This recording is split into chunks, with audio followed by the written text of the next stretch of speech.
Hi ಸ್ನೇಹಿತರೆ, ಎಲ್ಲರಿಗೂ ನಮಸ್ತೆ. Welcome to my YouTube channel. ಇವತ್ತಿನ ರೆಸಿಪಿ ನುಗ್ಗೆಕಾಯಿ ಸಾಂಬಾರ್ ಹೇಗ್ ಮಾಡೋದು ನೋಡೋಣ ಬನ್ನಿ. ಫ್ರೆಂಡ್ಸ್, ನಾನು ಇಲ್ಲಿ ಮೊದಲಿಗೆ ಒಂದ್ ಲೋಟ ಬೇಳೆ ತಗೊಂಡಿದ್ದೀನಿ, ಮೀಡಿಯಂ ಸೈಜ್ ಒಂದ್ ಲೋಟ. ಅದನ್ನ 2 ಸಲ ನೀಟಾಗಿ ತೊಳ್ಕೊಂಡ್ಬಿಟ್ಟು ಮತ್ತೆ ಅದ್ರಲ್ಲಿ ಒಂದ್ ಲೋಟ ನೀರ್ ಹಾಕೊಳ್ಳೋದ್ರಿ. ನೆಕ್ಸ್ಟ್ ನಾನು ಇಲ್ಲಿ ನುಗ್ಗೆಕಾಯಿ ಕಟ್ ಮಾಡ್ಕೊಂಡಿದ್ದೀನಿ. ನೆಕ್ಸ್ಟ್ ಟೊಮೆಟೊ ಒಂದ್ 5ರಿಂದ 6 ಕಟ್ ಮಾಡ್ಕೊಂಡಿದ್ದೀನಿ. ಒಂದ್ ಈರುಳ್ಳಿ ಕಟ್ ಮಾಡ್ಕೊಂಡಿದ್ದೀನಿ ಕಣ್ರಿ. ನೋಡಿ, ಇದು ಕುಕ್ಕರ್ ನಲ್ಲಿ ನಾವು ಇದನ್ನ ಹಾಕೊಳ್ಳೋಣ ಬನ್ನಿ. ಟೊಮೆಟೊ ಫಸ್ಟ್ ಹಾಕೊಳ್ಳಿ. ಫಸ್ಟ್ ಗೆ ನುಗ್ಗೆಕಾಯಿ ಹಾಕೊಳಕ್ ಹೋಗ್ಬೇಡ್ರಿ. ಫಸ್ಟ್ ಟೊಮೆಟೊ ಹಾಕಿದ್ಮೇಲೆ ಆಮೇಲೆ ನುಗ್ಗೆಕಾಯಿ ಹಾಕ್ರಿ. ಯಾಕಂದ್ರೆ ನುಗ್ಗೆಕಾಯಿ ಎಲ್ಲ ತುಂಬಾ ಮೆತ್ತೆ ಬೆಂದ್ಬಿಡುತ್ತೆ ಕಣ್ರಿ. ಹಾಗಾಗಿ ಸ್ಟಾರ್ಟಿಂಗ್ ನಾವು ಟೊಮೆಟೊ ಹಾಕ್ಬೇಕಾಗುತ್ತೆ. ಮತ್ತೆ ಈರುಳ್ಳಿ ಹಾಕೊಡ್ರಿ. ರುಚಿಗೆ ತಕ್ಕಷ್ಟು ಸ್ವಲ್ಪ ಉಪ್ಪನ್ನ ಹಾಕೊಳ್ಳಿ. ಉಪ್ಪು ಹಾಕ್ಬಿಟ್ಟು 2 ಸ್ಪೂನ್ ಖಾರ ಪುಡಿ ಹಾಕೊಳ್ಳಿ. 1 ಸ್ಪೂನ್ ಧನಿಯಾ ಪೌಡರ್ ಹಾಕೊಳ್ಳೋಣ. ಒಂದ್ ಅರ್ಧ ಸ್ಪೂನು ಸ್ವಲ್ಪ ಅರಿಶಿನ ಹಾಕೊಳ್ಳಿ. ಅರ್ಧಕ್ಕಿಂತ ಸ್ವಲ್ಪ ಕಡಿಮೆನೆ ಇರ್ಲಿ. ಇದನ್ನ ಅದೇ ಹೇಳಿದ್ನಲ್ಲ, ಒಂದ್ ಸ್ವಲ್ಪ ನೀರ್ ಹಾಕ್ಬಿಟ್ಟು ನಾವು ಕುಕ್ಕರ್ ಮುಚ್ಚಿಬಿಟ್ಟು ಒಂದು 3 ವಿಸಲ್ ಬರೋವರೆಗೂ ನಾವು ಕೂಗಿಸ್ಕೊಳ್ಳೋಣ್ರಿ. 3 ವಿಸಲ್ ಬರ್ಬೇಕಷ್ಟೇ ರೀ.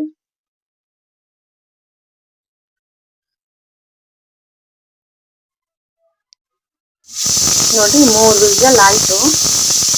ಕುಕ್ಕರ್ನ ಕೆಳಗಿಳಿಸ್ಕೊಂಡ್ಬಿಟ್ಟು ಒಗ್ಗರಣೆಗೆ ರೆಡಿ ಮಾಡ್ಕೊಳ್ಳೋಣ್ರಿ.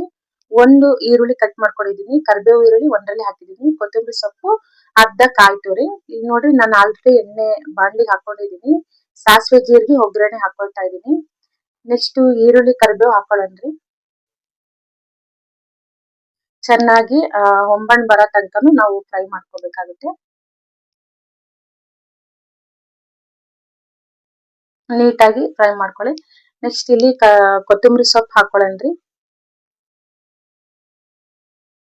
ಈಗ ಕುಕ್ಕರ್ ಮುಚ್ಚಳಿಕೆ ತೆಗೆದ್ಬಿಟ್ಟು ನೋಡ್ರಿ ಯಾವ ತರ ಬೆಂದಿದೆ. ನುಗ್ಗೆಕಾಯಿ ಯಾವ್ದು ತೀರಾ ಮೆತ್ತಗೆ ಬೆಂದಿಲ್ಲ. ಯಾಕಂದ್ರೆ ನಾವು ಉಪ್ಪು ಹಾಕಿರ್ತೀವಿ ಅಲ್ವಾ, ಮುಂಚೆನೆ ಸ್ವಲ್ಪ ಟೊಮೆಟೊ ಹಾಕಿರ್ತೀವಿ. ಹಾಗಾಗಿ ನೋಡಿ, ತೀರಾ ಮೆತ್ತಗೆ ಬೆಂದಿಲ್ಲ, ಮೀಡಿಯಂ ಆಗಿ ಬೆಂದಿದೆ ನುಗ್ಗೆಕಾಯಿ.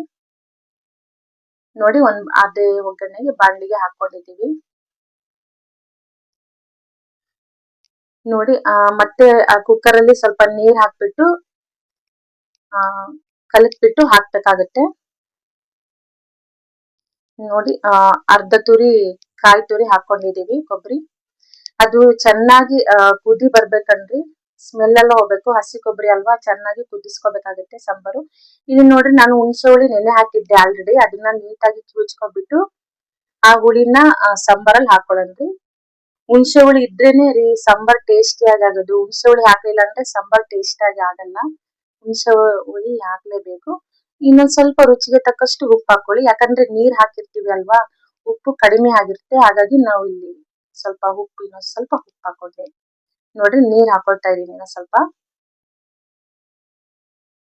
ಒಂದ್ ಸ್ವಲ್ಪ ಬೆಲ್ಲ ಹಾಕೊಳ್ರಿ, ಸಾಂಬಾರಿಗೆ ಟೇಸ್ಟ್ ಆಗುತ್ತೆ, ಚೆನ್ನಾಗಿರುತ್ತೆ. ನೋಡ್ರಿ, ಸಾಂಬಾರ್ ಕುದಿ ಬಂದಿದೆ. ಸಾಂಬಾರ್ ಆಲ್ರೆಡಿ ರೆಡಿ ಆಗಿದೆ. ಎಷ್ಟು ಟೇಸ್ಟಿ ಆಗಿರುತ್ತೆ ಕಂಡ್ರಿ ನುಗ್ಗೆಕಾಯಿ ಸಾಂಬಾರು. ನೀವು ಒಂದ್ಸಲ ಟ್ರೈ ಮಾಡಿ ನೋಡಿ ಮನೇಲಿ. ಹೊಸಬ್ರು ಯಾರೆಲ್ಲ ನನ್ನ ಯೂಟ್ಯೂಬ್ ಚಾನಲ್ ನೋಡ್ತಾ ಇದ್ದೀರಾ, ಪ್ಲೀಸ್ ಸಬ್ಸ್ಕ್ರೈಬ್ ಆಗಿ. ಹಾಗೆ ನನ್ನ ವಿಡಿಯೋ ಇಷ್ಟ ಆಗಿದ್ರೆ, ಯೂಸ್ಫುಲ್ ಅನ್ಸಿದ್ರೆ ಒಂದ್ ಲೈಕ್ ಕೊಡೋದ್ ಮಾತ್ರ ಮರೆಯಕ್ ಹೋಗ್ಬೇಡ್ರಿ. Thanks for video watching. Bye.